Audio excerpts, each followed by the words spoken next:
नमस्कार दोस्तों, हम BSc first year boarding subject को पढ़ रहे थे और हमने शैवालों के बारे में पढ़ लिया था।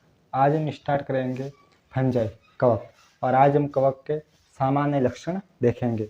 तो कवकों का अध्ययन माइकोलॉजी कहलाता है, अर्थात विज्ञान की शाखा या जीव विज्ञान की शाखा जिसमें हम कवकों का अध्ययन करते हैं, उस शाखा को बोला जाता है माइकोलॉजी।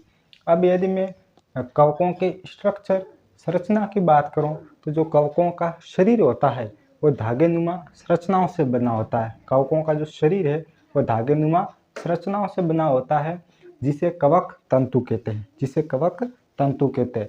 अब ये कवक तंतु आपस में मिल जाते हैं, कवक तंतु आपस में मिलकर एक जाल बनाते हैं जिसको बोला जाता है कवक जाल। अब ये जो कवक जाल है वो दो प्रकार का हो सकता है। कवक जाल है वो दो प्रकार का हो सकता है। यदि उसमें अनुप्रस्थ पट अनुपस्थित है, मतलब ये केंद्रक पाए जाएंगे और उसमें अनुप्रस्थ पट नहीं पाए जाएंगे, तो जिसमें अनुप्रस्थ पट अनुपस्थित होते हैं ऐसे कवक जाल को हम कहते हैं अपटीय। और इसमें एक ही कोशिका में बहुत सारे केंद्रक आ जाते हैं। और यदि इसमें अनुप्रस्थ पट पाए जाते हैं, इस प्रकार से अनुप्रस्थ पट पाए जाते हैं, तब हम ऐसे कवक जाल को हम कहते हैं पटीय।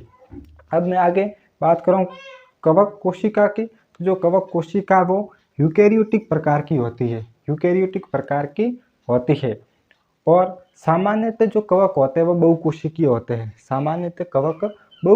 होते हैं, लेकिन जो ईस्ट नाम का कवक होता है, जो ईस्ट नाम का फंजाई होता है, वो एक कोशिकीय होता है। अब मैं इस कवकों की कोशिका भित्ति की बात करूं तो कवकों की जो कोशिका भित्ति है वो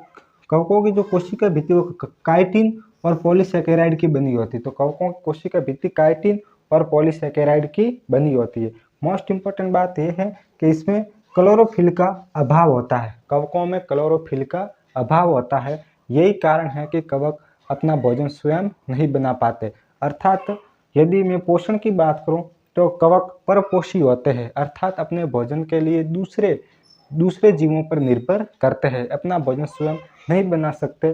क्यों? क्योंकि इनमें क्लोरोफिल का अभाव होता है। अब पोषण की बात करें तो पहली बात होगी ये कैसे होते हैं, परपोषी होते हैं। और परपोषी में पोषण की अलग अलग विधियां पाई जाती है। जैसे ये मृत जीवी हो सकते हैं, अर्थात मरे हुए यदि पादपों को मरे हुए जीवों को खाते हैं तब हम उसको कहते हैं मृत जीवी। दूसरी बात है मृतोपजीवी हो सकते हैं, वही सड़े गले कार्बनिक पदार्थों से अपना भोजन प्राप्त करते हैं, तब हम उसको कहते हैं मृतोपजीवी। ये सहजीवी हो सकते हैं। सहजीवी का क्या मतलब है? तो जो कवक है वो शैवालों के साथ मिलकर रहता है, और कवक तथा शैवाल साथ में मिलकर रहते हैं, इसको हम कहते हैं सहजीवी। इसमें क्या होगा, तो जो कवक है वो तो इनको पोषण तथा जल प्रोवाइड करेंगे, साथ ही साथ ये जो शैवाल है वो इनको बदले में भोजन देंगे। चौथी विधि है वो माइकोराइजा। तो कवक होते हैं वो उच्च श्रेणी के पादपों की जड़ों में रहते हैं, जैसे साइकस जो कि एक जिम्नोस्पर्म होता है, साइकस की यदि ये जड़ों में रहते हैं तब हम उसको कहते हैं माइकोराइजा। तो पोषण मृतजीवी हो सकते हैं, मृतोपजीवी हो सकते हैं, सहजीवी अर्थात शैवालों के साथ मिलकर ये रहते हैं और शैवालों से अपना भोजन प्राप्त करते हैं। और यदि उच्च श्रेणी के पादपों की जड़ों में रहकर अपना भोजन प्राप्त करते हैं तब हम उसको कहते हैं माइकोराइजा। आगे हम बात करेंगे जनन की। तो जनन तीनों प्रकार का जनन पाया जाता है। इसमें जो वेजिटेटिव रिप्रोडक्शन का कायिक जनन है वो पाया जाता है, और कायिक जनन है वो खंडन विधि द्वारा होता है। खंडन में क्या होगा, तो एक कवक तंतु है वो अलग अलग तंतुओं में टूट जाएगा और प्रत्येक तंतु से नया कवक तंतु बन जाएगा। जैसे हम इसके एग्जाम्पल की बात करें तो इसमें एग्जाम्पल हो जाएगा राइजोपस और म्यूकर। दूसरी विधि है विखंडन। विखंडन में क्या होता है, जो परिपक्व कोशिका होती है वो परिपक्व कोशिका में विभाजन हो जाता है और एक कोशिका से दो कोशिका बन जाती है। और विखंडन द्वारा किसमें होता है, तो ईस्ट में होता है। विखंडन द्वारा ईस्ट में होता है। तीसरी विधि है मुकुलन। मुकुलन में क्या होता है, तो जो जनक होता है, जो पेरेंट होता है, उसके शरीर पर एक अतिवृद्धि हो जाती है और वो अतिवृद्धि है कुछ समय बाद अलग हो जाती है और अलग होकर नया कवक बनाती है। उस विधि को हम कहते हैं मुकुलन या बडिंग कहते हैं, जिससे मुकुलन द्वारा भी हिस्टमय होता है, हिस्टमय होता है। फिर हम अलैंगिक जनन की बात करें तो अलैंगिक जनन है वो बीजाणुओं द्वारा होता है, बाय स्पोर्स होता है। अब बीजाणुओं के निर्माण की बात करें तो बीजाणुओं का निर्माण बीजाणु धानी में होता है, बीजाणुओं का निर्माण बीजाणु धानी में होता है। और जब बहुत सारे बीजाणु बन जाते हैं तो बीजाणु धानी है वो फट जाती है। अब जब बीजाणु धानी फट जाती है तो उसमें उपस्थित बीजाणु है वो बाहर निकल जाते हैं और फिर हवा के माध्यम से जमीन के संपर्क में आते हैं और वहां जाकर अंकुरित हो जाते हैं और अंकुरित होकर ये नया कवक तंतु बनाते हैं। ये बीजाणु है वो दो प्रकार के होते हैं, बीजाणु दो प्रकार के होते हैं। एक तो होते हैं चल बीजाणु जिसको हम कहते हैं जूस्पोर, एक होते हैं अचल बीजाणु जिसको कहते हैं हम एप्लेनोस्पोर। भाई इससे ये चल बीजाणु क्यों होते हैं? क्योंकि इनमें कशाब पाई जाती है, कशाब पाई जाती है और ये गतिशील होते हैं, कशाब इनमें उपस्थित होती है और ये गतिशील होते हैं, गतिशील होते हैं। इनमें जो कशाब है वो अनुपस्थित होती है, कशाब नहीं पाई जाती है, इसलिए ये अगतिशील होता है, इसलिए इनको अचल बीजाणु कहा जाता है, अचल बीजाणु कहा जाता है। दूसरी अलैंगिक जनन की विधि है वो कॉनिडिया द्वारा। इस कॉनिडिया का निर्माण है, कॉनिडिया भी एक प्रकार के बीजाणु ही होते हैं, लेकिन इस कॉनिडिया का निर्माण बीजाणु धानी के बाहर कॉनिडियन धानी में होता है, कॉनिडियन धानी में होता है। वही ये कॉनिडियन धानी से अलग होते हैं, अंकुरित होते हैं और नया कवक तंतु बनाते हैं। और कॉनिडिया द्वारा जो अलैंगिक जनन होता है वो पेनिसिलियम में होता है। अब आगे हम बात करेंगे लैंगिक जनन की। यू कैन टेक स्क्रीनशॉट, आप स्क्रीनशॉट ले सकते हो।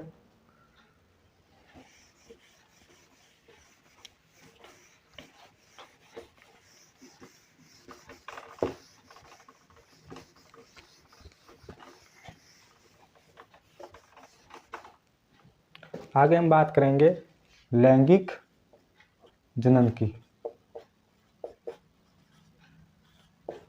तो इनमें जो लैंगिक जनन है वो 3 चरणों में पूरा होता है, 3 विधियों में पूरा होता है। और पहली विधि होती है प्लाज्मोगैमी, प्लाज्मोगैमी।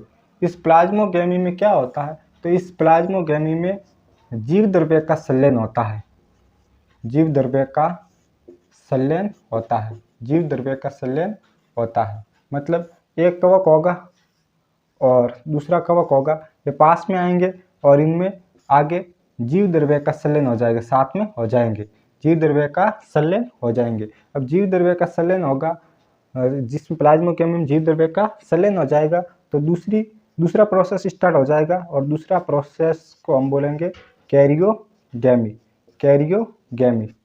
इस कैरियोगैमी, अब यहाँ पर देखो प्लाज्मोगैमी में क्या होगा, केवल जीव द्रव्य का संलयन हुआ है, केंद्रकों का संलयन नहीं हुआ है। तो कैरियोगैमी में क्या होता है?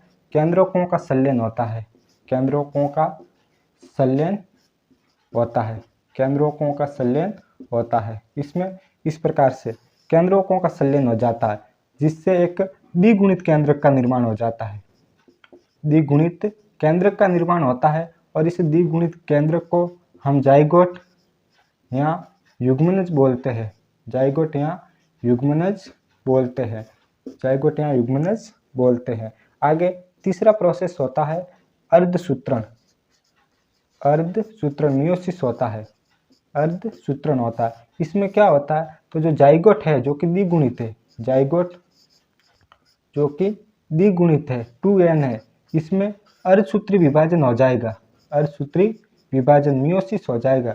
जब अर्धसूत्री विभाजन होगा, अर्धसूत्री विभाजन होगा तो यहाँ से अगुणित बीजाणु बनते हैं, अगुणित बीजाणु बनते हैं, अगुणित बीजाणु बनते हैं। और इन अगुणित बीजाणुओं में अगुणित बीजाणु अंकुरित होंगे और अंकुरित होकर एक नया कवक तंतु बना लेंगे, एक नया कवक तंतु बना लेंगे।